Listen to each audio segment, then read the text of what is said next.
Why did my SIL keep accidentally endangering my newborn? My sister-in-law Bridget couldn't have children, and when I got pregnant, she lost her mind. She'd been trying for 7 years while I got pregnant 3 months after getting married to her brother. She pretended to be supportive, but I could see the hatred in her eyes every time she looked at my belly. Some people get everything so easily, she'd say to anyone who'd listen. Must be nice to not even have to try. When my daughter Lily was born, Bridget immediately declared herself the most important aunt. I'm going to be her second mother, she announced at the hospital. Since I can't have my own, I'll pour all my love into this baby. Everyone thought it was sweet. I thought it was creepy. She started coming over every single day. She'd snatch Lily out of my arms the second she arrived. Mommy needs a break, she'd say, even when I'd just woken up from a full night's sleep. When I'd try to take my baby back, she'd hold on tighter. Don't be selfish. Lily needs to bond with her aunt too. Then the accident started. First, she gave Lily water when she was only 3 weeks old. I caught her with a bottle of water at Lily's lips. Babies get thirsty too, she said when I screamed. When I explained that water could kill a newborn, she rolled her eyes. That's just paranoid internet nonsense. Babies in my generation drank water and survived. Next, she put thick blankets and stuffed animals in Lily's crib during her nap. I found my baby's face pressed against a teddy bear, barely able to breathe. Bridget said she was just trying to make the crib cozy. You keep her in that cold, empty box like she's in prison. When I showed her the safe sleep guidelines, she said modern mothers were too anxious about everything. She'd leave Lily on the changing table and walk away to get things. She'd prop bottles in Lily's mouth and leave her alone to feed. She'd put Lily in her car seat but not buckle the straps properly. Every time I caught her, she'd say I was overreacting. I've babysat dozens of kids. I know what I'm doing. My husband Keith didn't see the pattern. She's trying to help. She's just not up to date on current safety stuff. Be patient with her. His parents said the same thing. Bridget loves that baby. She'd never hurt her. You're being a paranoid new mother. The breaking point came when Lily was 2 months old. I had to use the bathroom and left Lily with Bridget for literally 3 minutes. When I came back, Bridget was feeding Lily honey from a spoon. Actual honey. To a 2-month-old baby. It's good for her immune system, Bridget said as I knocked the spoon away. Plus, it'll help her sleep better. I rushed Lily to the emergency room. Infant botulism from honey can be fatal. The doctor was horrified when I told him what happened. We had to stay for observation while they monitored Lily for symptoms. Bridget told everyone I was being dramatic about a tiny bit of honey. When we got home from the hospital, I banned Bridget from our house. She showed up anyway the next day with Keith's parents. This has gone too far, my mother-in-law said. You're keeping Bridget from her niece over accidents. She's devastated. They staged an actual intervention about my paranoid behavior. Keith sat there letting them attack me while our baby slept upstairs. Maybe you have postpartum anxiety, Bridget suggested with fake concern. It makes mothers see danger everywhere. That's when we heard a crash from upstairs. Everyone ran to the nursery. Bridget had gone up there while they were lecturing me. She'd taken Lily out of her crib and put her on the window seat to take photos.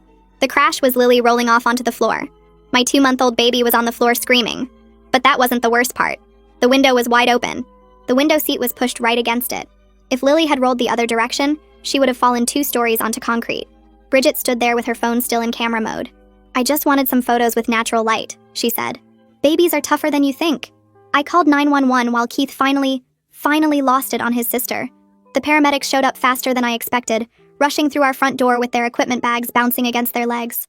I was on the floor with Lily pressed against my chest, tears streaming down my face while her screams filled the room. Keith stood over Bridget near the window, his face completely red, his hands shaking as he yelled at her about what the hell she was thinking. One of the paramedics, a woman with short gray hair, knelt down next to me and gently asked if she could check Lily. I didn't want to let go, but I forced myself to hand her over, watching every movement as the paramedic laid my baby on the carpet and started examining her. The other paramedic, a younger guy, asked Keith what happened, and Keith pointed at Bridget, his voice cracking as he explained about the window seat and the open window. Bridget stood there holding her phone, still in camera mode, and kept saying she just wanted photos with natural light. Keith turned back to her and screamed that she could have killed his daughter, that Lily could have fallen 2 stories onto concrete, and Bridget actually rolled her eyes and said babies are tougher than people think. The gray-haired paramedic was feeling the bump on Lily's head while Lily cried, and she looked up at her partner with this serious expression that made my stomach drop. She told me the bump was concerning, but that Lily being alert and crying was actually a good sign. Her partner asked how far Lily fell, and I explained about the window seat height, maybe 2 feet onto carpet. But then I pointed at the open window right next to where she landed. Both paramedics looked at each other, and the guy asked if the window was open when Lily was placed there. Keith answered yes, his voice breaking, and explained that his sister put Lily there for photos. The female paramedic very carefully picked Lily up and handed her back to me, then said we needed to take her to the emergency room right away. She explained that head injuries in babies can be really serious even when they seem okay at first, and they needed a doctor to check for internal problems. The male paramedic was writing notes on a clipboard and asked again about the open window, and when I confirmed it, He and his partner shared another one of those concerned looks that made me feel sick. Keith's parents were still standing in the nursery doorway, and his mother started saying that Lily only fell a short distance onto soft carpet and seemed totally fine. His father added that babies fall all the time, and we didn't need to panic over a little bump. I stood up with Lily clutched against my chest and told them to get out of my house right now. Keith's mother looked shocked and started to argue, but I cut her off and said they came here to lecture me about being paranoid, and then Bridget nearly killed my baby while they distracted me. Keith's father said I was being dramatic, and that Bridget made a mistake. Keith finally turned away from Bridget and told his parents they needed to leave immediately. His mother tried to touch his arm, but he stepped back and said they defended someone who kept endangering his daughter, and he was done listening to them. His voice was shaking but firm when he said they needed to go now and not come back until he said they could. Keith's mother started crying and his father's face got red, but Keith walked over and physically guided them toward the stairs. Bridget tried to follow them, but Keith blocked her path and told her she was never setting foot in his house again. She started crying too, saying she'd never hurt her niece and we were being so cruel to her. The paramedics were packing up their equipment and the female one touched my shoulder gently and said we should follow them to the hospital in our car. The emergency room was freezing cold and way too bright, making everything feel even more awful than it already was. A nurse took us straight back to a room instead of making us wait, which scared me because it meant they thought this was serious. Keith held Lily while I gave the nurse information, my hands shaking so hard I could barely sign the forms. A doctor came in about 10 minutes later, a tall woman with dark hair pulled back in a ponytail, who introduced herself as Elena Richardson. She washed her hands at the sink, and then asked Keith to lay Lily on the exam table. She examined the bump on Lily's head really carefully, shining a light in her eyes and watching how she moved. Then she asked me to explain exactly what happened, and I started describing how Bridget took Lily upstairs during their intervention. Elena listened while checking Lily's reflexes, nodding but not interrupting. When I got to the part about the open window right next to where Lily landed, Elena stopped what she was doing and looked right at me. She asked if this was the first dangerous incident involving this person, and I felt something break inside me. I told her no, that there had been multiple incidents over the past 2 months. I listed them quickly, trying not to cry. The water at 3 weeks, the unsafe sleep setup, the honey that brought us here before, the improper car seat buckles. Elena's expression changed from concerned to something harder, more serious. She finished examining Lily and then sat down on the rolling stool and said she needed to involve a social worker in this case. The social worker showed up about 20 minutes later, a man in his 40s wearing khakis and a button-down shirt who introduced himself as Cormac Richardson. He pulled up a chair and opened a laptop, then asked Keith and me to walk him through everything that had happened since Lily was born. I started with Bridget's declaration at the hospital about being a second mother, then moved through each dangerous incident. Keith sat next to me holding Lily, and I could feel him getting more tense as I talked. I described the water bottle at Lily's lips when she was 3 weeks old, and how Bridget dismissed my panic as internet nonsense. I explained finding Lily's face pressed against a teddy bear, barely breathing, and Bridget saying I kept her in a cold prison. I told him about the honey incident and how we'd been here before for observation. Cormac typed everything I said, his face getting more and more concerned. I described today how Bridget went upstairs during their intervention and took Lily out of her crib for photos. My voice cracked when I described the open window and how close Lily came to rolling the other direction. Cormac stopped typing and looked at both of us, then asked a question that made Keith flinch. He wanted to know if Bridget had any mental health history or obsessive behaviors we knew about. Keith shifted Lily in his arms and his voice was quiet when he answered. He explained that Bridget had been trying to have a baby for 7 years with multiple failed treatments and several miscarriages. He said she'd struggled with the infertility but seemed to be coping until I got pregnant so quickly. Cormac asked if Bridget had been in therapy for the infertility issues, and Keith admitted he didn't know. Cormac typed more notes and then said something that made my chest tight. He explained that what I was describing sounded like something beyond accidents or just not knowing current safety guidelines. He said the pattern suggested someone who was either deliberately creating dangerous situations or was so obsessed with the baby that she couldn't recognize the risks she was creating. He asked if we'd documented any of these incidents, and I told him about the hospital records from the honey incident. Cormac nodded and said he was going to recommend that the hospital keep Lily overnight for observation, both for medical reasons and to give them time to properly document the situation. Keith asked what would happen next, and Cormac explained that he'd be filing a report about the pattern of endangerment, and that we'd need to take steps to protect Lily from further contact with Bridget. Elena came back in and confirmed that she wanted to keep Lily overnight to watch for any delayed symptoms from the head injury. She said babies can seem fine after a fall but then develop problems hours later. A nurse showed us to a room in the pediatric unit, a small space with a crib and a chair that pulled out into an uncomfortable bed. Keith and I took turns holding Lily while she slept, neither of us willing to put her down even though the nurses said she'd be safe in the crib. Around midnight, Keith started apologizing. He said he was so sorry for not listening to me sooner, for dismissing my concerns as paranoid new mother anxiety. His voice broke when he said he should have protected us both from his family. I didn't know what to say because part of me was still angry that it took something this extreme for him to finally believe me. But another part of me was just relieved that he finally saw what I'd been seeing for months. I told him we'd figure it out together, and he nodded, tears running down his face as he held our sleeping daughter. Keith's phone started going crazy around 1 in the morning, buzzing constantly with messages. He pulled it out and his face went pale as he scrolled through them. His mother sent multiple texts saying we were overreacting and that Bridget was devastated. His father sent messages accusing us of being cruel and saying families work through accidents together. Bridget herself sent a long text about how much she loved Lily and how she'd never deliberately hurt her niece. There were messages from other family members too, people his parents must have called to get on their side. Keith's aunt said we were tearing the family apart. His cousin asked why we were being so harsh over an accident. His mother sent another text saying I was being cruel to Bridget, who just loved Lily so much. Keith stared at his phone for a long time, and then did something I didn't expect. He turned it completely off and put it in his pocket.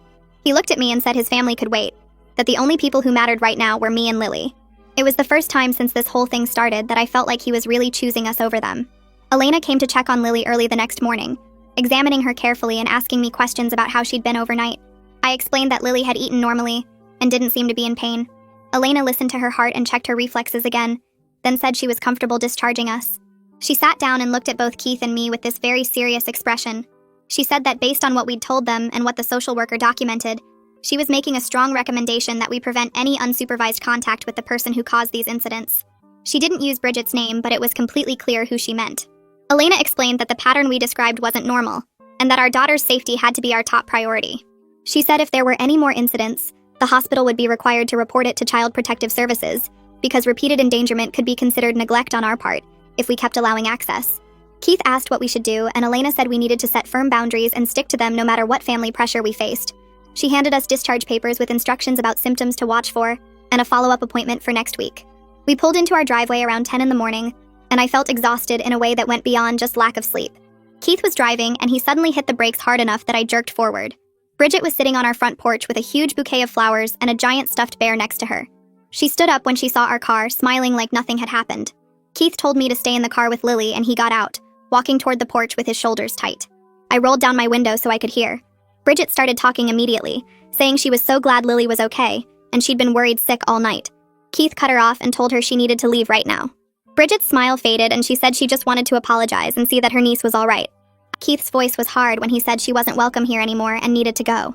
Bridget started crying, tears running down her face as she said she'd never hurt Lily, and we were being so cruel. She said she loved that baby more than anything, and couldn't believe we were treating her like some kind of monster. Keith didn't move and told her again to leave. Bridget picked up the flowers and the bear and walked toward the car, trying to hand them through my window. I rolled it up quickly and she stood there holding them, crying harder and saying we were breaking her heart over an accident. Keith told her again that she needed to leave our property right now. Bridget set the flowers and bear on the porch steps and crossed her arms over her chest. She said she had every right to see her niece and that I'd poisoned Keith against his own family. Her voice got louder and she said she wasn't going anywhere until she saw Lily. Keith stepped in front of our door and told her one more time to go or he'd call the police. Bridget laughed like he was joking and said he wouldn't actually do that to his own sister. I rolled up the car window completely and pulled out my phone. My hands shook as I dialed 911 and told the operator that someone was refusing to leave our property after being asked multiple times. The operator asked if I felt threatened, and I looked at Bridget standing there with her arms crossed, blocking our path to our own front door. I said yes. Keith stood with his back against the door while Bridget kept talking at him, saying I was controlling him and turning him against everyone who loved him. She said she'd never hurt Lily, and that we were being cruel and heartless. The operator stayed on the line with me and said an officer was on the way. Bridget saw me on the phone through the car window and her expression changed. She walked toward the car and knocked on the glass, asking what I was doing. I didn't answer and she knocked harder, saying I better not be calling the police over this. Keith came down from the porch and got between Bridget and the car. He told her she needed to leave immediately before the police arrived. She said she wasn't scared of the police and that they'd see how crazy we were being. A police car pulled into our driveway about 8 minutes after my call. The officer got out and looked at all of us, then walked over to Keith and asked what was going on. Keith explained that his sister had been asked to leave multiple times and refused. Bridget interrupted and said she just wanted to see her niece, and that we were keeping her away for no reason. The officer asked for everyone's names and wrote them down in a small notebook. He asked Keith if Bridget lived here, and Keith said no. The officer asked Bridget if she'd been asked to leave, and she said yes, but that it wasn't fair. The officer looked at his notebook again and said something into his radio. He walked back to his car for a minute and then came back to where we were standing. He told Keith that this was the same address from yesterday's 911 call about a baby's fall. Keith nodded and said yes, that was correct. The officer asked if Bridget was involved in that incident, and Keith said she was the one who caused it. Bridget started talking fast, saying it was an accident and that she'd never deliberately hurt Lily. The officer held up his hand and told her to stop talking. He asked Keith to explain what happened yesterday. Keith told him about finding Lily on the floor after Bridget had taken her out of the crib and put her on the window seat next to an open window 2 stories up. The officer's expression got very serious. He asked if the hospital had been involved, and Keith said yes, that we'd spent the night there for observation. The officer wrote more notes and asked Bridget if that was accurate.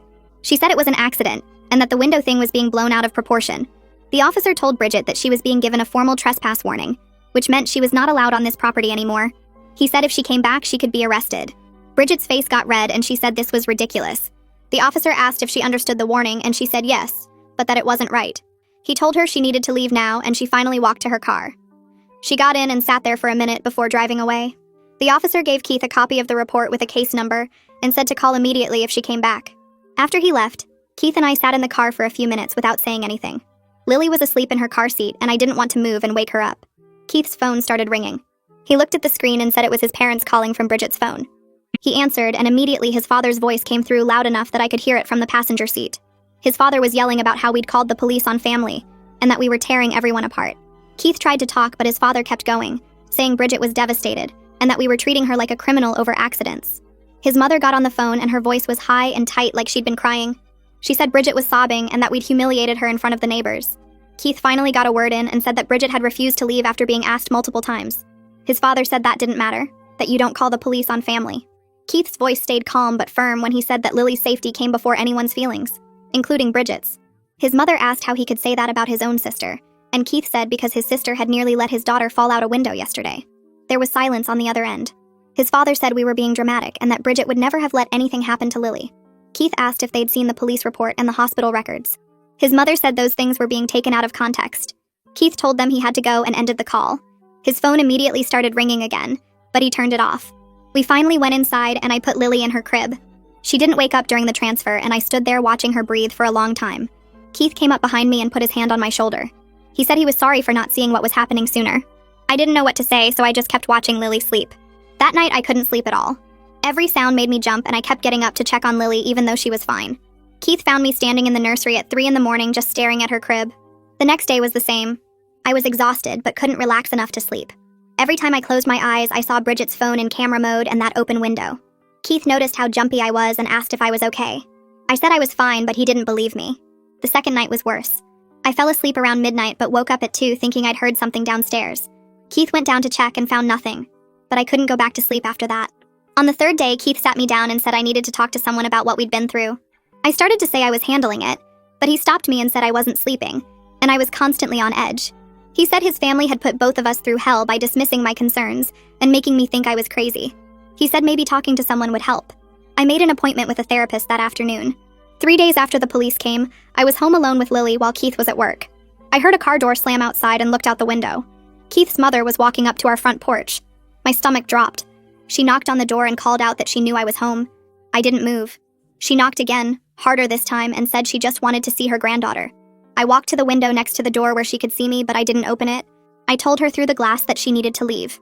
She pressed her hands against the window and said she needed to talk to me. I said there was nothing to talk about. She said she was Lily's grandmother and had a right to see her. I told her she chose to defend someone who repeatedly put Lily in danger, and I couldn't trust her judgment anymore. Her face crumpled and she started crying. She sat down on the front step with her back against the door.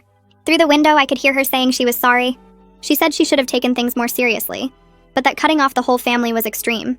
I opened the window a crack and told her she staged an intervention to call me paranoid just hours before Bridget nearly let my baby fall out a window. She kept crying and said she didn't know it would get that bad. I said that was the problem, that she didn't want to see how bad it already was. I told her I needed space to figure out if she could ever be trusted again. She asked how long, and I said I didn't know. She sat there for another 10 minutes before finally getting in her car and leaving. I called Keith at work and told him what happened. He said he'd talk to his mother and make it clear she couldn't show up unannounced. That week, I had my appointment with Elena. Her office was in a small building near the hospital, and the waiting room had soft chairs and magazines nobody ever read. When she called my name, I followed her into her office and sat down. She asked what brought me in, and I started explaining about Bridget and the accidents in the window. I got about halfway through before I started crying and couldn't stop. Elena handed me tissues and waited. When I finally got control of myself, I finished the story. I told her about feeling isolated, being cut off from Keith's entire family, even though I knew it was necessary. Elena listened to everything and then said something that made me cry again. She said my maternal instincts had been correct all along. She said the family's response to my concerns was a form of emotional abuse called gaslighting, where they made me doubt my own perception of reality. She said protecting Lily didn't make me the villain, even though Keith's family was trying to cast me in that role. I went back the next week and Keith came with me. Elena asked him how he was doing, and he said he felt guilty about not protecting us sooner. She asked him to explain, and he talked about how he'd been conditioned his whole life to excuse Bridget's behavior because of her fertility struggles. He said the family always centered everything around Bridget's pain, and he couldn't see past that to recognize how dangerous she'd become. Elena helped him understand that his guilt was normal, but that what mattered now was that he was choosing differently. 2 weeks after the window incident, I got an email from Bridget. The subject line said, "Please read this," and I almost deleted it without opening it. But I clicked on it. The email was long, maybe 8 paragraphs. She wrote about how much she loved Lily, and how her actions came from a place of love, not malice. She said she'd started seeing a therapist to work through her grief about not having children. She talked about how hard the past 7 years had been, and how seeing me get pregnant so easily had broken something in her. The whole email felt wrong. It focused on her pain and her struggles, not on the danger she'd created. There was no real acknowledgement that she'd almost let Lily fall out a window, or that she'd fed honey to a 2-month-old baby. It was more about making me understand her than about taking responsibility. I showed the email to Keith and he read it twice. He said it felt manipulative, and I agreed. I brought the email to our next therapy session. Elena read it slowly while Keith and I sat there waiting. When she finished, she put it down on the coffee table between us and asked what we thought about it. Keith said it seemed like Bridget was trying, but something felt off. I said the whole thing made my skin crawl because she spent 8 paragraphs talking about her pain, and maybe 2 sentences saying sorry. Elena nodded and explained that responding would be a mistake. She said Bridget had been told to stay away, and sending this email was itself a boundary violation. If we replied, it would teach Bridget that violating our boundaries gets her what she wants, which is contact and attention. Keith's face fell, and he said he felt terrible ignoring his sister when she was clearly suffering. Elena asked him if Bridget's suffering made Lily safer, and he sat there quiet for a long time before saying no. She told him that guilt was a normal feeling, but acting on it right now would put us back in the same pattern where Bridget's emotions mattered more than Lily's safety. Keith agreed not to respond, but I could see how much it cost him. 3 days later, a thick envelope arrived in our mailbox. The return address was Keith's parents' house, and inside was a typed letter on nice paper. Keith's mother had written it, and his father had signed it too. The letter said they understood we were upset and needed space, but they were Lily's grandparents and wanted to be part of her life. They promised Bridget would not be present at any visits, and suggested we could meet at a park or restaurant where we'd feel comfortable. They said they'd been thinking about everything that happened and realized they should have listened to my concerns sooner. The letter ended by asking us to please consider letting them see their granddaughter under whatever conditions we felt were necessary. Keith read it twice and then handed it to me. I read it and felt torn in half. These were Lily's grandparents, and part of me wanted her to have that relationship. But they'd stood in our living room and called me paranoid while their daughter was upstairs putting my baby next to an open window. Keith asked what I thought, and I said I didn't know. We spent that whole evening going back and forth. They were family, and they seemed sorry, but their judgment had been so bad when it mattered most. We made an appointment with a lawyer the next week. His name was Garrett, and his office was in a building downtown with a waiting room that smelled like old carpet. When he called us back, Keith explained the whole situation while I held Lily. Garrett listened and took notes and asked questions about specific incidents. When Keith finished, Garrett leaned back in his chair and said that in our state, grandparents don't have automatic visitation rights. He explained that unless they could prove denying access would harm Lily, we were within our rights to limit or refuse contact. Keith looked relieved, but Garrett held up his hand and said that didn't mean they wouldn't try to fight it in court. He asked if we had documentation of everything that happened, and Keith said we had hospital records from the honey incident and the fall. Garrett said that was good, but we needed more. He told us to write down every dangerous incident with dates and times, every dismissive response from Keith's parents, every attempt at contact after we set boundaries. He said if this turned into a legal battle over grandparent visitation, we'd need a clear record showing why we limited access. The appointment cost $300, and we left feeling more worried than when we arrived. That night, after Lily was asleep, Keith sat at the computer composing an email to his parents. He must have started over 6 times. I watched him type and delete and type again. Finally, he had something he thought worked. The email said we appreciated their letter and their apology. It said we needed at least 3 months of no contact to heal and establish our family boundaries. It said after that time we'd consider supervised visits, but only if they acknowledged the seriousness of what happened and respected our parenting decisions going forward. Keith read it out loud to me and asked if it sounded okay. I said it sounded fair. He stared at the send button for a full minute before clicking it. His parents responded the next morning. The email was short and angry. His mother said Keith was abandoning his family, and that I'd clearly turned him against them. She said she'd never forgive us for keeping her granddaughter away, and that we were being cruel. His father's part was worse. He said if we didn't allow reasonable visitation, they'd have no choice but to pursue their legal rights as grandparents. Keith read the email at breakfast, and his hands were shaking. He showed it to me, and I felt my stomach drop. The threat was right there in writing. I called Garrett's office and left a message about the email. He called back that afternoon and said the threat actually helped our case because it showed they were more focused on their rights than on Lily's safety. But he said we needed to take the documentation seriously now. I spent the next week writing everything down. I started with the water bottle when Lily was 3 weeks old and worked forward through every incident I could remember. The blankets and stuffed animals in the crib, leaving her on the changing table, the improperly buckled car seat, the honey that sent us to the emergency room, the intervention where they called me paranoid, the open window. I included dates and times as best as I could remember them. Keith read what I'd written and added details I'd forgotten. We called both hospitals and requested copies of the records. The first hospital sent them within a few days. The second one said it would take 2 weeks. We put everything in a folder that got thicker every time we added to it. Then Bridget started showing up places. The first time was at the grocery store on a Tuesday morning. I was pushing the cart with Lily in her car seat, and I looked up and there was Bridget 3 aisles over. She was just standing there looking at us. When I saw her, I grabbed the cart and went straight to the checkout without getting half of what I needed. My hands shook so bad I could barely swipe my credit card. The second time was at Lily's pediatrician office for her checkup. I was sitting in the waiting room and Bridget walked past the window outside. She didn't come in, but she walked past 3 times during our appointment. I told the receptionist and she said there was nothing they could do about someone walking on a public sidewalk. The third time was at the park near our house. I'd taken Lily for a walk and stopped to sit on a bench. Bridget was sitting on a bench about 50 feet away.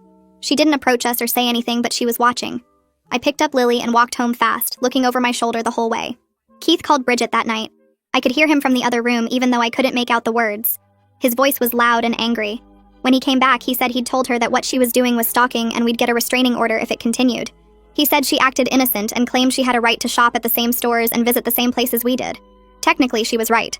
She wasn't breaking any laws by existing in public spaces. But it was so clearly intentional.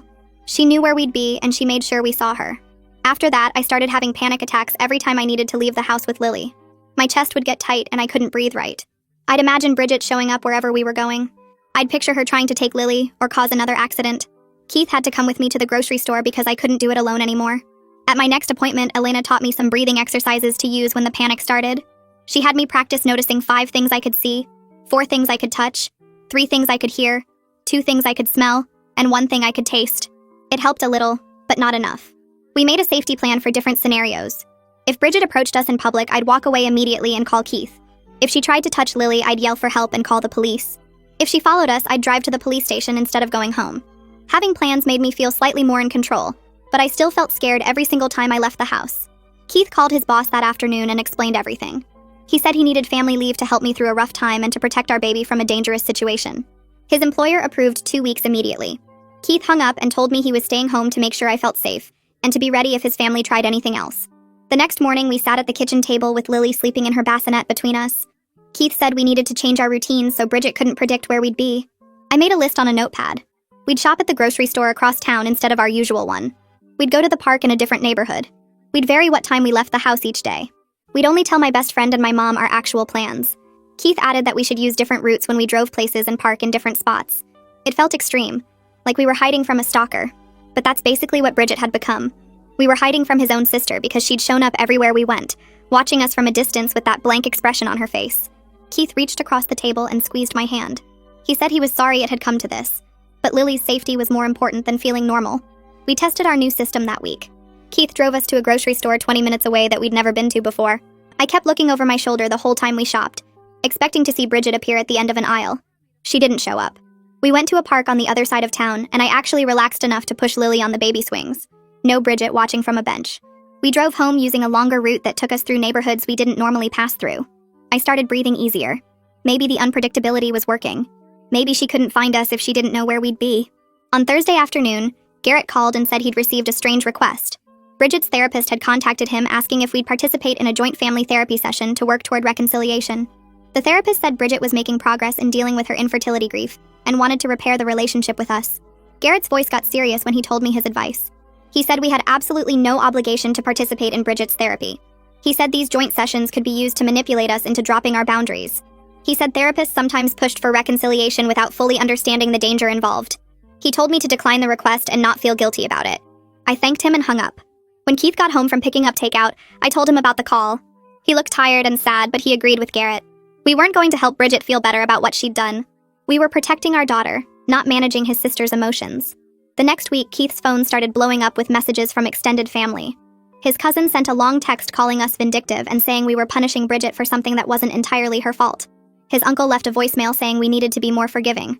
Keith's phone buzzed constantly with opinions from relatives who hadn't even been there for any of the incidents.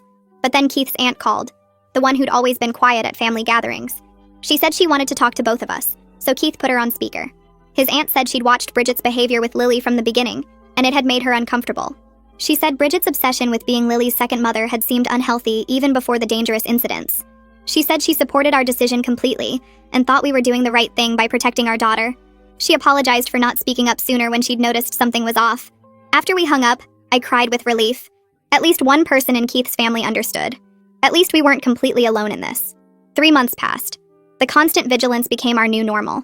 We kept varying our routines and Bridget stopped appearing in public places. Maybe she'd given up, or maybe our unpredictability actually worked. Lily had her 4-month checkup on a Tuesday morning. The pediatrician came in and immediately commented on how different I seemed. She said I looked more relaxed and less anxious than at previous appointments. I explained that we'd cut off contact with the family member who'd been causing the dangerous situations. The doctor nodded and said she could see the positive difference in both Lily and me. She said Lily seemed calmer too, picking up on my reduced stress levels. She checked Lily thoroughly and said she was developing perfectly. As we left the office, I realized the doctor was right. I did feel different. The constant panic attacks had faded. I could take Lily places without my chest getting tight. I still looked over my shoulder, but I wasn't consumed by fear anymore. 2 days later, a thick envelope arrived in the mail addressed to both Keith and me. The return address was Keith's parents' house. I opened it at the kitchen table while Keith was giving Lily a bottle. Inside was a 2-page letter written in his mother's handwriting. I read it out loud to Keith. His parents said they'd had time to think about everything that happened. They acknowledged they should have taken the safety concerns more seriously. They said they understood now that the pattern of incidents was dangerous. But then the letter shifted.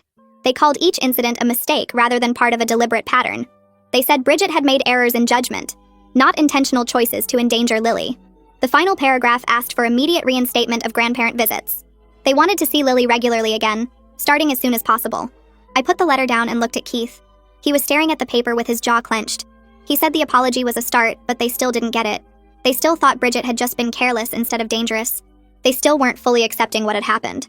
I called Elena and read her the letter during my next session. She helped me figure out exactly what to say in response. We spent 40 minutes crafting careful sentences that acknowledged the apology but set clear conditions. Elena said we needed to outline specific boundaries and consequences if those boundaries got crossed. We wrote that we appreciated them recognizing they should have listened to us sooner. We wrote that we needed to see sustained respect for our parenting decisions before we could consider visits. Then we listed the conditions. No discussion of Bridget during visits. No attempts to minimize what happened or call the incidents mistakes. No surprise visits at our house. All meetings scheduled in advance at public places only. Elena said to be specific, so there was no room for misunderstanding. Keith typed up the response that night and sent it by email so we'd have a record of exactly what we'd said. Keith's mother replied the next morning. Her email said she agreed to our terms, but I could feel the resentment in how she wrote. She said she understood we needed time, but implied we were being too harsh. She said she'd follow our rules even though she thought they were excessive. She agreed to meet at a family restaurant the following week. She ended the email by saying she hoped we'd eventually see that they only wanted what was best for Lily. I forwarded the email to Elena and asked if the tone bothered her too. Elena called me back within an hour. She said the email showed Keith's mother was agreeing to our boundaries while still believing we were wrong to set them. She said to proceed with the visit, but be ready to leave immediately if the boundaries got crossed. She reminded me that we were doing this for Lily's relationship with her grandparents, not to make Keith's parents feel better. The restaurant visit happened on Saturday afternoon. Keith's parents were already sitting in a booth when we arrived with Lily in her car seat. They stood up when they saw us, and Keith's mother's eyes went straight to Lily. She said Lily had gotten so big and asked if she could hold her. I said yes, and watched carefully as she took Lily from the car seat. She was gentle and loving, cooing at Lily and kissing her forehead. Keith's father asked about Lily's sleep schedule and her feeding routine. They were trying hard to follow the rules, asking permission before doing anything, keeping the conversation focused on Lily. But the whole interaction felt stiff and awkward. Keith's parents were walking on eggshells, choosing every word carefully. I could feel their resentment under the polite questions. About 20 minutes into the visit, Keith's mother was bouncing Lily on her knee and said how much Bridget would love to see how big Lily was getting.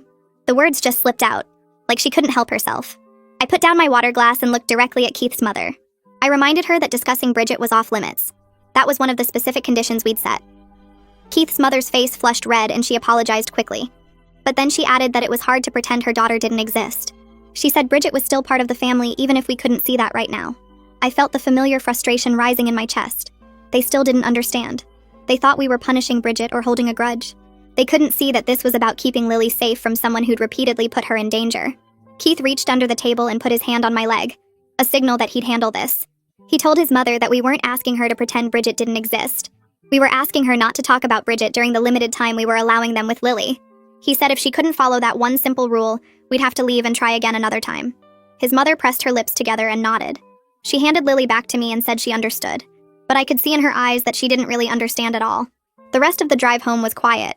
Keith kept his hands tight on the wheel, and I watched the streetlights blur past while Lily slept in her car seat. When we got inside, Keith put Lily down in her crib, and we stood in the hallway between her nursery and our bedroom. He asked me what I thought, and I told him the truth. His parents were trying, but they didn't really get it.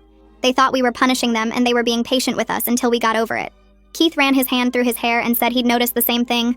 His mother had been careful with her words, but he could feel her thinking we were being too harsh. I asked him if he wanted to keep trying with them, and he said yes. We couldn't just cut off his whole family forever, but we had to watch them carefully and be ready to walk away again if they crossed the line.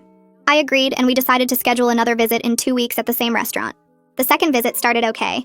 Keith's parents arrived on time, and his mother immediately asked to hold Lily. I passed her over and watched as his mother bounced Lily on her knee and made silly faces. Keith's father asked about Lily's new skills, and I told him she was starting to grab things and roll over. We ordered lunch and talked about safe topics like the weather and a movie Keith's father had seen. Then Keith's mother reached into her purse and pulled out a wrapped gift box. She set it on the table between us and said it was from someone who loved Lily very much. I looked at Keith and he looked at the box. His father said they knew we had rules, but this was just a small toy and some clothes. Nothing dangerous. Keith asked who the gift was from, even though we both already knew. His mother said it was from his sister who missed her niece terribly. I felt my chest get tight and told them we couldn't accept gifts from her. That was part of our no-contact boundary. Keith's mother's face fell and she said it was just a present. She said his sister just wanted to show love for Lily, and we were being cruel by rejecting everything from her. Keith picked up the box and handed it back to his mother. He explained slowly that accepting gifts from his sister meant his parents were acting as go-betweens. That violated the boundary we'd set. His mother pushed the box back across the table and said we were being ridiculous. She said his sister had spent time picking out things Lily would like, and we should at least open it. I stood up and started packing Lily's diaper bag. Keith told his parents they couldn't use visits with Lily to push his sister back into our lives. His father said we were overreacting to a simple gift. He said families give each other presents and we were making everything into a huge problem. Keith stood up too and said the huge problem was that his sister had nearly killed our daughter multiple times. He said until his parents could acknowledge that reality without calling it mistakes or accidents, we couldn't trust their judgment about what was safe for Lily. His mother started crying and said we were being so unforgiving. She said his sister made some errors, but she loved Lily, and we were holding a grudge. Keith's father leaned forward and said we needed to let go of our anger. He said forgiveness meant moving past what happened and giving people second chances. Keith put his hand on my back and said, forgiveness didn't mean giving someone continued access to the child they'd harmed. He said protecting Lily wasn't about grudges or anger. It was about basic safety and the fact that his sister had shown she couldn't be trusted around our baby. His father's face turned red and he said we were being self-righteous. He said everyone makes mistakes with babies and we were acting like his daughter was some kind of monster. Keith said his sister had fed honey to a 2-month-old and left her next to an open window. Those weren't mistakes. Those were dangerous choices that could have killed Lily. I picked up Lily from his mother's lap and put her in her car seat. His mother grabbed my arm and said we couldn't leave. She said they'd followed all our rules, and we were punishing them for trying to help his sister. I pulled my arm away and told her that bringing gifts from his sister wasn't following our rules. It was testing our boundaries to see what they could get away with. Keith picked up the car seat and we walked toward the restaurant exit. His mother followed us, calling out that we were using Lily as a weapon.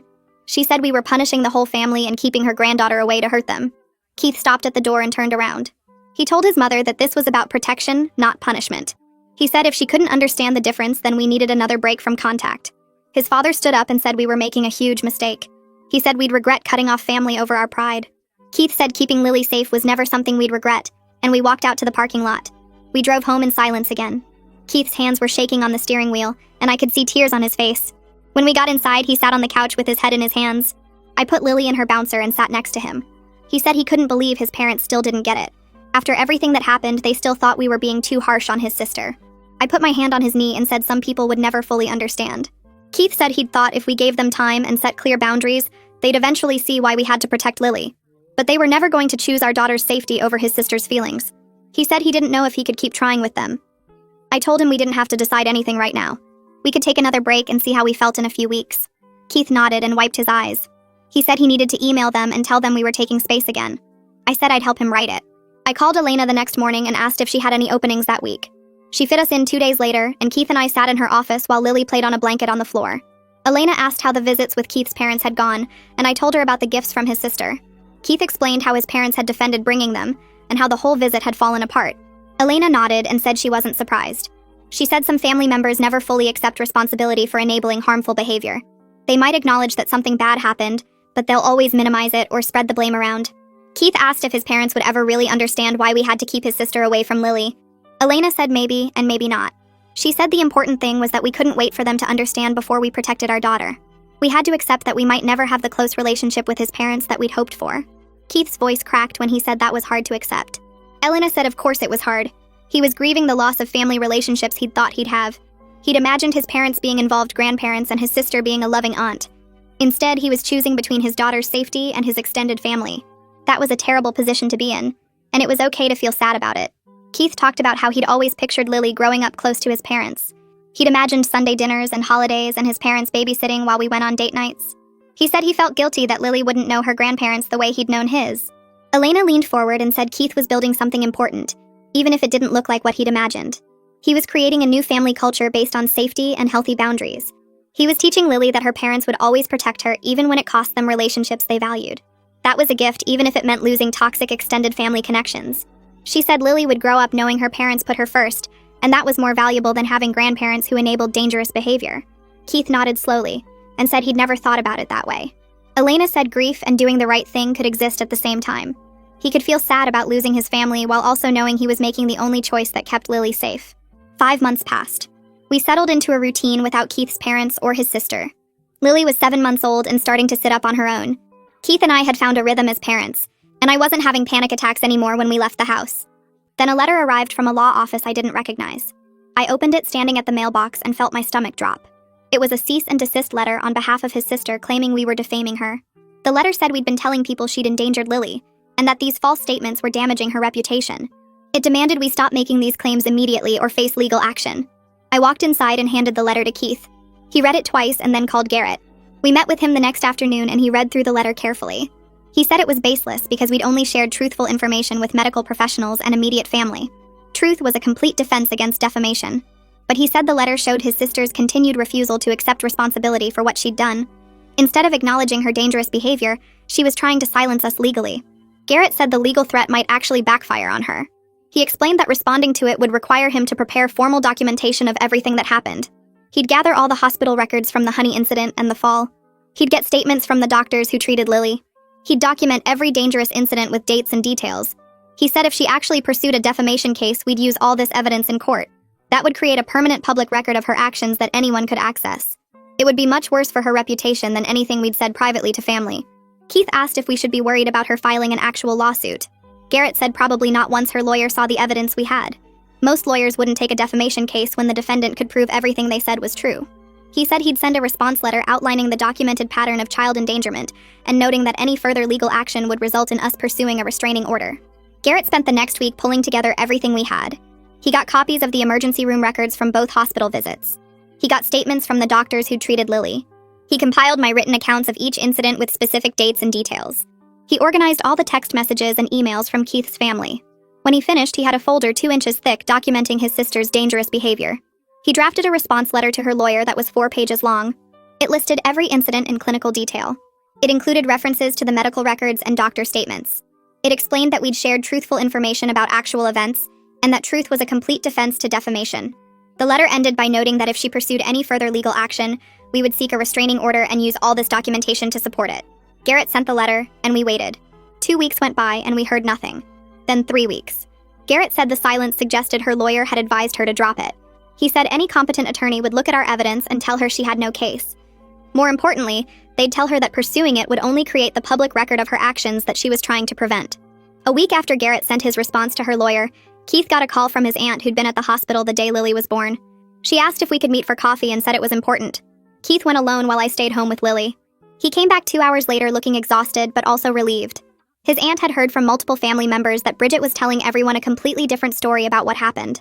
In her version, we were cruel parents who wouldn't let her see her niece because of minor disagreements about parenting styles. She was painting herself as the victim of our overprotective paranoia. His aunt said she knew something was wrong with that story because she'd seen how Bridget acted at the hospital when Lily was born. The way she'd tried to hold Lily before I even got to. The way she'd talked about being Lily's second mother. She said she should have said something then but didn't want to cause family drama. Now she was asking what really happened because the pieces weren't adding up. Keith told her everything. Every dangerous incident. Every time we'd tried to address it. Every time his parents had defended Bridget. He showed her the hospital records from both emergency room visits. He showed her the documentation Garrett had compiled. His aunt sat there with tears running down her face, saying she was so sorry she hadn't spoken up sooner. She said half the family believed Bridget's version, and the other half suspected there was more to the story, but nobody knew the truth. Keith asked if she thought we should try to set the record straight with other family members. She said yes, that people deserve to know what really happened so they could make informed decisions about their relationships with everyone involved. Over the next 2 weeks, Keith and I had careful conversations with a few family members we trusted. His aunt and uncle came to our house and we showed them everything. The timeline of incidents, the medical records, the statements from doctors, the texts from his parents defending Bridget. His uncle kept shaking his head saying he knew Bridget had been struggling with her infertility, but he never imagined it had affected her judgment this badly. They both apologized for not checking in with us sooner, for assuming everything was fine when we'd stopped coming to family gatherings. Keith's cousin came over separately, and her reaction was different. She said she'd always thought Bridget was too intense about wanting to be involved with Lily. She remembered Bridget making comments during my pregnancy about how she'd be the one to teach Lily everything important, how she'd have a special bond with her that nobody else would understand. His cousin had thought it was weird at the time, but figured Bridget was just excited about being an aunt. When we showed her what had actually happened, she got angry. Not at us, at Bridget, and at Keith's parents for enabling her. She said her own kids were older now, but she'd never let Bridget babysit them again after hearing this. We also talked to Keith's uncle on his mother's side, a retired pediatrician who'd always been kind to me. He reviewed the medical documentation and said the pattern was clear and deeply concerning. He said Bridget's actions went beyond ignorance or outdated information. The honey incident alone should have been a massive wake-up call for the whole family. He said he'd try to talk some sense into Keith's parents, but he wasn't optimistic they'd listen. The reactions from family members ranged from shock to validation. Some of them admitted they'd sensed something was wrong with how Bridget acted around Lily, but hadn't known how bad it was. Others were horrified that Keith's parents had staged an intervention calling me paranoid instead of protecting their granddaughter. A few said they'd noticed Bridget becoming more obsessive and isolated over the years of fertility treatments, but nobody had known how to help her. Keith's cousin offered to host family gatherings at her house that would specifically exclude Bridget and Keith's parents. She said she wanted her kids to know Lily, and she wanted us to still feel connected to the family members who understood what we'd been through. She said Keith's parents had made their choice to prioritize Bridget over everyone else's safety and comfort, and that choice had consequences. Other family members agreed. Within a month, there was a clear split in Keith's extended family between people who believed us and supported our boundaries, and people who either believed Bridget's version or didn't want to get involved. Having even some family members understand our position made a huge difference for Keith. He'd been feeling like he'd lost his entire family by choosing to protect Lily. Now he realized he'd lost the toxic parts of his family but kept the healthy relationships. His aunt told him that sometimes families need to fracture along the fault lines that were always there, and that what happened with Bridget just revealed problems that had existed for years. 6 months after the window incident, Keith's cousin hosted a birthday party for her oldest daughter. She made it clear in the invitation that Bridget and Keith's parents were not invited, and that this was a safe space for everyone else. We decided to go because Lily was 7 months old now, and we wanted her to know her extended family. Walking into that party was strange. There were probably 20 people there, all related to Keith in various ways, and none of them were his immediate family. His aunt rushed over the second we arrived and asked to hold Lily. I felt my whole body tense up, but Keith squeezed my hand and nodded. His aunt held Lily carefully, supporting her head and talking to her softly. She didn't try to take her away from us or disappear into another room. After a few minutes, she handed Lily back and said she was beautiful and clearly thriving. Other family members came over throughout the afternoon to meet Lily. They were respectful, asking before touching her, commenting on how alert and happy she seemed. Nobody pressured us about reconciling with Bridget or Keith's parents. Nobody suggested we were overreacting or being too careful. It was the first family gathering we'd been to since Lily was born, where I didn't spend the whole time in fight-or-flight mode. Keith's cousin pulled me aside at one point and said she was glad we came. She said she'd been worried we'd feel too uncomfortable to maintain any family connections, and she wanted us to know that we had family who cared about us and respected our decisions. I realized I was crying, and she hugged me and said it was okay, that we'd been through something traumatic, and we were allowed to still be processing it. Later in the afternoon, Keith's grandmother showed up. I hadn't known she was coming, and I felt myself tense up again. She'd been at the intervention, sitting quietly while her daughter and son-in-law attacked me. She'd never called afterward to apologize or check on Lily, but she walked straight over to Keith and asked if they could talk privately. They went out to the backyard and were gone for almost 20 minutes. When they came back, Keith's eyes were red and his grandmother's were too. She came over to where I was sitting with Lily and asked if she could sit down. I said yes, and she sat next to me and looked at Lily for a long moment. Then she turned to me and apologized. She said she'd noticed Bridget's behavior from the very beginning, the way she'd tried to take over at the hospital, the way she'd talked about Lily like she was her own baby. She said she'd had a bad feeling about it, but she didn't speak up because she didn't want to cause family drama. She said when I'd raised concerns about the unsafe sleep practices and the other incidents, she'd thought I might be right, but again, she stayed quiet. Then when the intervention happened, she sat there and let her daughter call me paranoid when she knew in her gut that something was very wrong with how Bridget was acting. She said she'd been a coward, and that her silence had almost cost Lily her life. She said she regretted it every single day, and she understood if I never forgave her. She asked if there was any way she could have a relationship with Lily separate from Keith's parents, and she promised she would never mention Bridget or push for reconciliation. Keith told me later what his grandmother had said to him in the backyard. She'd told him that his mother had always enabled Bridget's worst behaviors because she felt guilty about Bridget's infertility.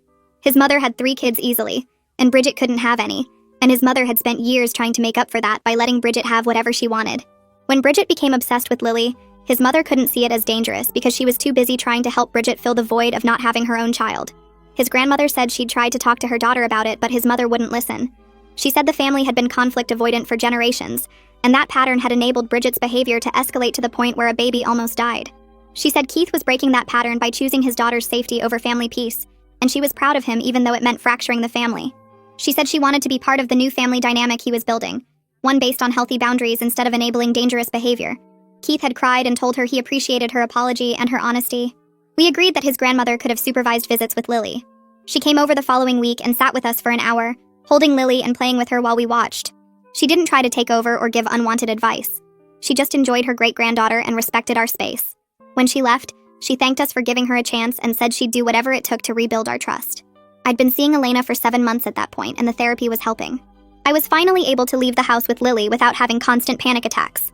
I still checked and rechecked her car seat straps, and I still woke up multiple times a night to make sure she was breathing, but the sharp terror that had lived in my chest for months was starting to fade. Elena helped me understand that what I'd been through was trauma. Having my maternal instincts dismissed repeatedly, watching my baby be endangered over and over while people told me I was paranoid, nearly losing her to a 2-story fall, all of it had left marks.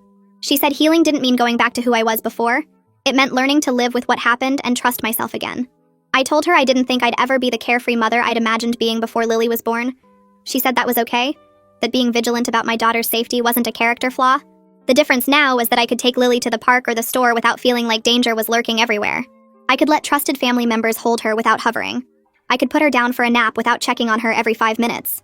I was learning to distinguish between reasonable caution and trauma response, and that distinction was giving me my life back slowly. Keith and I were different as a couple, too. We'd been through something that could have destroyed our marriage, and for a while I'd thought it might. But he'd proven through his actions over the past 7 months that he would choose Lily's safety over family harmony every single time. He'd cut off his parents and his sister. He'd gotten a lawyer. He'd stood up to his whole family at the hospital, and again at every attempt they'd made to boundary stomp. He'd gone to therapy with me and worked through his guilt about not protecting us sooner. He'd rebuilt my trust in him piece by showing me that he understood why I'd felt so alone and dismissed in those early months. We had a rule now that if I said something felt unsafe with Lily, we stopped and talked about it immediately. No dismissing, no explaining away, no prioritizing other people's feelings over my concerns. He'd learned that my instincts about our daughter were right, and he would never question them again just to keep peace with people who'd proven they didn't deserve his loyalty. We were stronger because we'd learned what mattered most, and we'd chosen it together even when it cost us everything else. We settled into a new normal over the following months. We had limited contact with Keith's parents through occasional supervised visits that stayed somewhat distant but civil. We had close relationships with extended family members who respected our boundaries, like Keith's aunt and uncle, his cousin, and his grandmother. We had complete no contact with Bridget, and we'd blocked her on everything. It wasn't the family dynamic we'd imagined when we got married or when Lily was born. Keith had pictured big family gatherings with his parents doting on their granddaughter and his sister being the fun aunt. I'd pictured having help and support from in-laws who loved us. Instead, we had a smaller circle of people we could trust, clear boundaries that everyone respected, and the peace of knowing our daughter was safe. Elena said sometimes the family you build is healthier than the family you're born into, and that's what we'd done.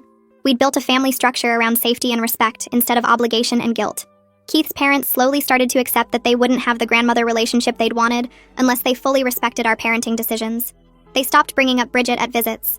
They stopped suggesting we were being too harsh, or that enough time had passed for reconciliation. They followed our rules about supervised visits, and they didn't show up unannounced anymore. The relationship was distant, and it probably always would be, but it was civil. Keith's mother still looked at me sometimes with resentment in her eyes, like I was the one who'd ruined everything. But she kept it to herself because she knew that pushing back would mean losing access to Lily completely. Keith's father mostly stayed quiet during visits, playing with Lily but not engaging much with us. It was sad in a way, seeing what could have been a warm grandparent relationship reduced to awkward supervised visits. But it was the natural consequence of their choices to defend someone who'd endangered their granddaughter over and over. I heard through Keith's grandmother about 2 months later that Bridget had moved to Arizona. She called Keith one afternoon while he was playing with Lily on the living room floor. She said Bridget had packed up and left without telling most of the family, just sent her parents a text saying she needed a fresh start somewhere else. Keith hung up the phone and looked at me with this mix of relief and sadness on his face. Part of him was glad she was far away where she couldn't show up at the grocery store or drive past our house. Part of him mourned the sister he thought he had before all this happened. I felt mostly relief. The physical distance meant I could breathe easier when I took Lily out.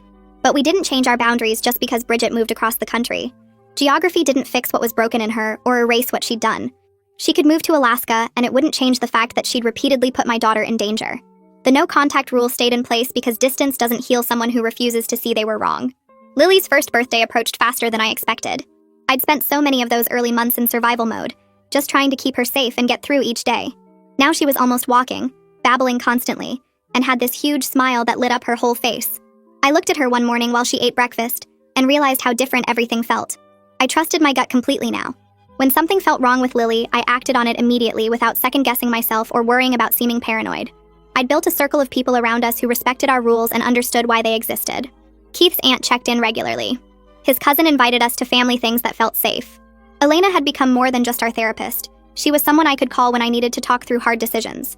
I'd learned the most important lesson of all, that protecting my child mattered more than keeping peace with people who wouldn't protect her too. Some relationships cost too much to maintain. Losing Keith's parents as active grandparents hurt. Losing his sister as family hurt. But keeping Lily safe was worth every single loss.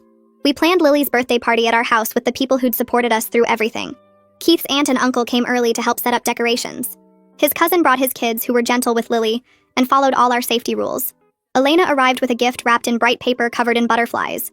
Our close friends who'd listened to me cry and rage during the worst months showed up with food and love. Keith's parents called that morning asking if they could come.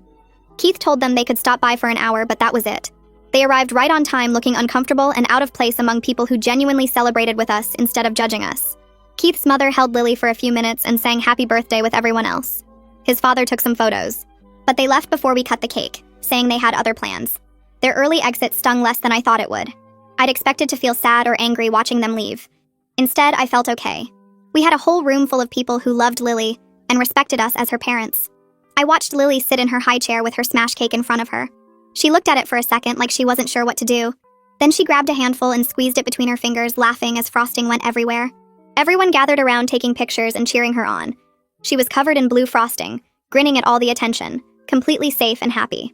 I looked around at Keith's aunt showing Lily how to smash the cake harder, at his cousin's kids singing to her, at Elena smiling from across the room, at Keith standing next to me with his hand on my back.